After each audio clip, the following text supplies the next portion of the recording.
We are back at the Form Lab in Portland, where it's all about taking the movements that we learn here and incorporating them into our daily lives and our workouts. Andrew Blaze is the co-founder. He's the one showing us all the movements, and you've probably already noticed we're on rowing machines today because we're focusing on low impact cardio, but also on an exercise that people tend to do wrong. Right. So when they're using these rowing machines, what shouldn't you be doing? Yeah, some of the common things I see on the rower. First, most people are intimidated by the rower, so get that out of your head. The rowing machine is a really good form of cardio that's not going to put stress and impact on your joints. People often get like stress fractures in their shins, they hurt their ankles or their knees, and it's from overuse. And a lot of running on the tar will eventually lead to that. So this is a good way to get your heart rate up, get cardio in without damaging the joints.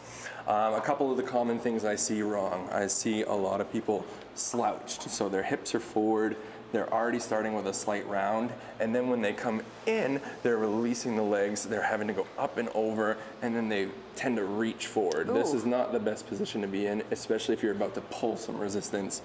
So there's a couple of big tips that we can kind of use to straighten out the row. Yeah, how do we fix it? A big one is going to be kind of just your setup. So when you're unracking your handle, you want to be as wide on the handle as you can. If you start in narrow, you kind of jam yourself and you're not able to fully retract through your posterior side. We want to use the lats when we row. So a big thing is to just make sure you're sliding your butt back on the seat so you have room to hinge from your hips and not reach with your back. So pull your shoulders back, basically. Yeah, pull the shoulders back, but also start with the shoulders slightly in front of the hips. Okay. So that's gonna be first.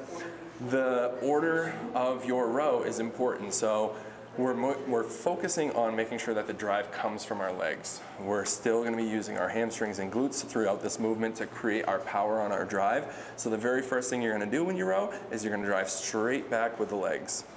Once you're back with the legs, a lot of people use their back when they row, but we're actually going to use the muscle in our core here. So you're going to use your core to hinge yourself back. I still feel the muscle on.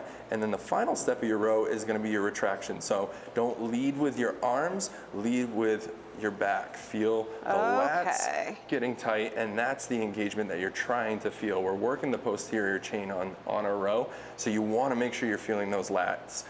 The order of release is just the opposite. Like I said, we don't want legs coming in first. We're gonna release that retraction so the arms will come back out straight. And then in order to not use the back, we're gonna engage the core to pull ourselves forward. Handle will be back in front of your knees. You'll feel a little bit of tension in the hamstrings. You probably do right now. Too bad. And then from there, we're just gonna release those legs back to our starting spot.